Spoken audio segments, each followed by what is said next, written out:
After I posted my video entitled, Joe Biden Tells Congress to Ban AR-15s and Enact Other Gun Control to Destroy the Gun Industry, I received an email from someone on Instagram by the name of Steve-MP5. The email reads, "A family member of mine is as far left as they come. I always send her your videos so she has a glimpse at the other side.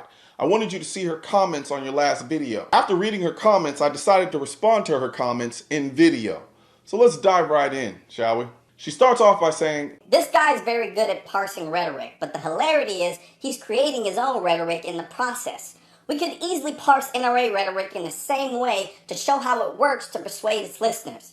That the definition of rhetoric, persuasive language, and literally every politician, every corporation, and every institution uses it." This is classic, I know we do it, but they do it too, deflection. I'm not talking about them, I'm talking about Joe Biden, his administration, and the gun control lobby. This isn't an NRA video, this is a Coleon Noir video. She clearly knows the difference because she literally said he's creating his own rhetoric. I'm not creating my own rhetoric, however, I'm using persuasive language of facts. Long story short, it's easy to deflect by vilifying the NRA. However, it's not so easy to vilify the independent two-way advocate, destroying all the points made in the statement with facts, logic, data, and unrelenting sexiness.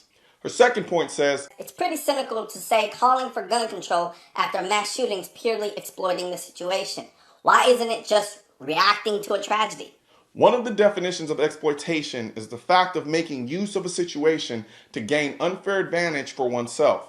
Biden released his statement on the 3rd anniversary of the Parkland shooting.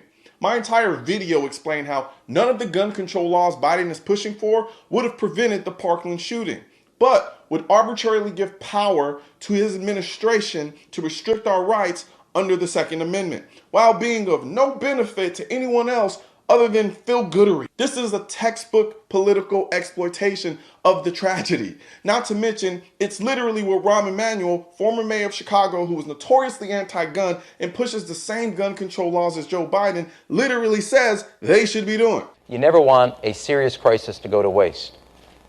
And what I mean by that, it's an opportunity to do things that you think you could not do before. You know, we have the chief of staff for President Obama is an old friend of mine and my husband's, and was in the White House when Bill was there, and he said, you know, never waste a good crisis. I can only say amen to everything you're saying, but also to, again, enlist people that this would be a terrible crisis to waste, as the old saying goes. We've learned a lot about what our absolute frailties are in our country when it comes to health justice and economic justice. So, you know, let's be resolved that we're going to solve those once you're elected president. I promise you that's going to be my objective. Her third point says, "Gun death rates don't speak to what people are really worried about. They're not worried about gang violence or suicides. They're worried about arbitrary mass slaughter in public places like schools, malls, concerts, and movie theaters." Well, thank you for confirming what I've been saying for almost a decade. Gun control isn't actually about saving lives, it's about making people feel safe. Thank you again for confirming that Biden and the gun control lobby only engage in rhetoric that appeals to emotions and not hard facts. Because if people were only really worried about the arbitrary mass slaughter, why are they always including those numbers of suicide and gang violence in the gun death rates? Maybe because there was a study conducted by the Rockefeller Institute of Government that found homicides account for just 0.1% of all offenses known to law enforcement, and mass shootings represent just a fraction of all homicides. The average annual victimization rate of mass shootings, meaning the rate of being injured or killed in one, is less than 0.04 per 100,000 people.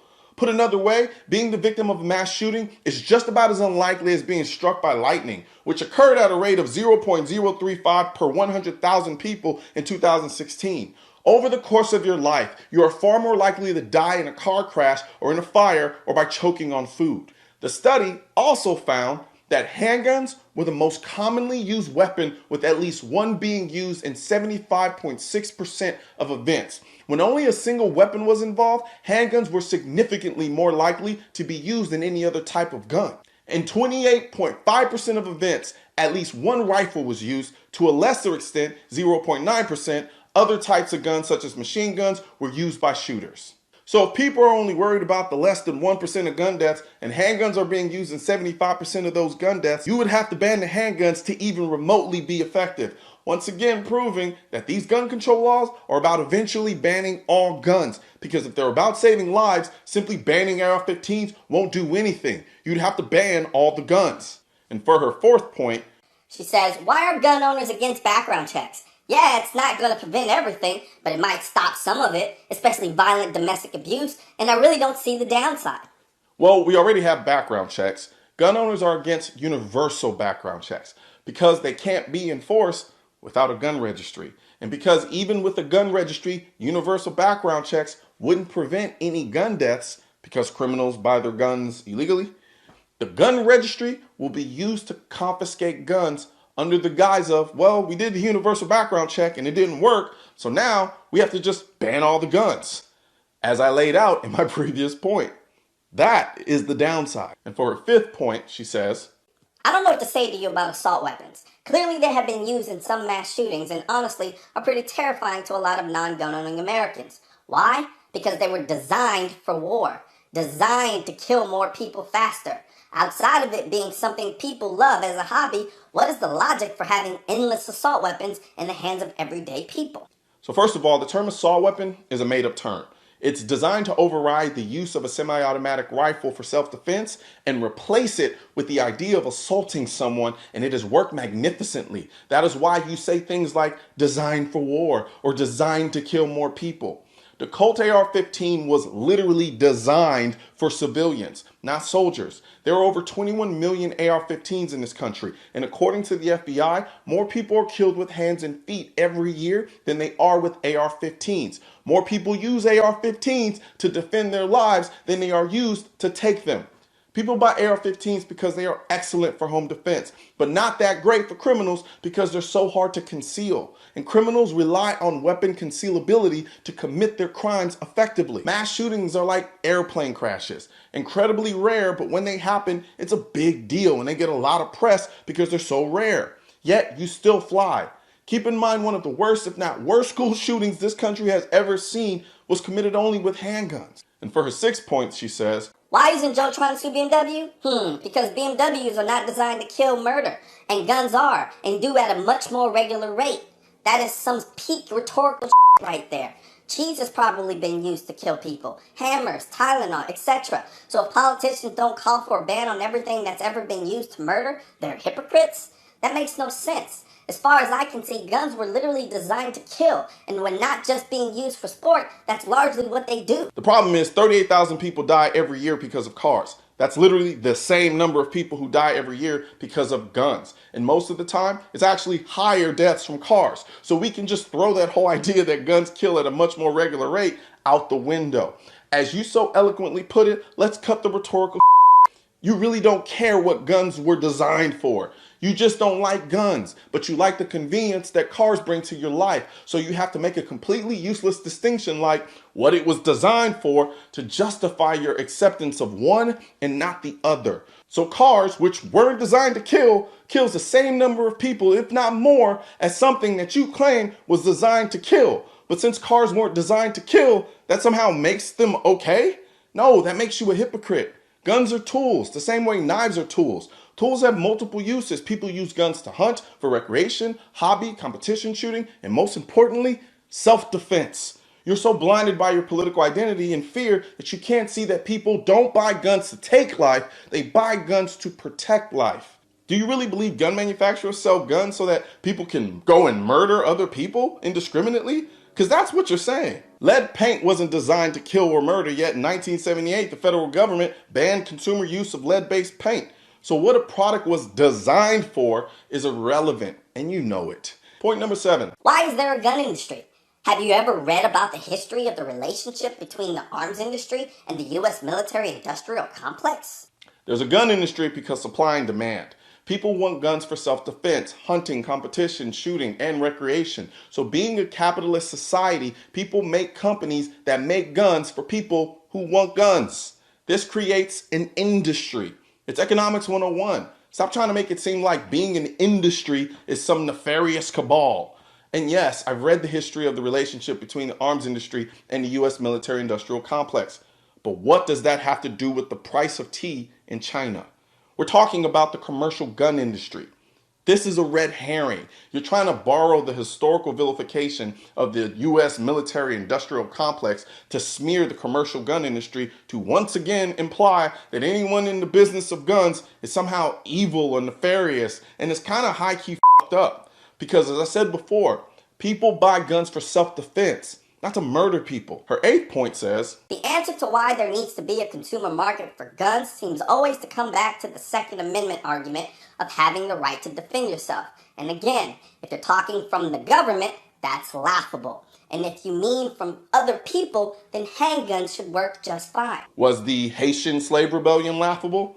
Was the American Revolution laughable? Was the Vietnam War laughable? Is the war in Afghanistan that we've been fighting since 2001 against dudes in flip-flops and shitty AK-47s laughable? Citizens have been fighting against governments for centuries. Just because you don't have the heart to fight doesn't mean you get to take away the means to fight from everyone else who does. You call AR-15s assault weapons. You don't know nearly enough about guns to tell me and other people which guns will work just fine for our self-defense. You need to check that elitism. And for her 9th point, she writes, what has generated in this guy a rapacious fear of being harmed, of needing to defend himself? So in one breath, you're saying we need to ban guns because people keep getting shot by people with guns. And in the same breath, you're questioning why I feel the need to own a gun. If my concerns about being harmed are unwarranted with 400 million guns in this country, then your concern about being harmed by guns are also unwarranted. To make matters worse, you're so scared of AR-15s that you think they should be banned, but yet they account for less than 1% of gun deaths in this country. So I ask you the same question. What has generated in this woman a rapacious fear of being harmed, of needing to ban guns when she believes that my desire to own guns in self-defense is unwarranted? For her 10th point, she writes, some would argue that as long as there is endless guns, then everybody could and should feel afraid and need to defend themselves with da-da-da-da guns. It's the perfect consumer loop. See, the thing is, no one is making you buy a gun. You don't want a gun? Don't buy it.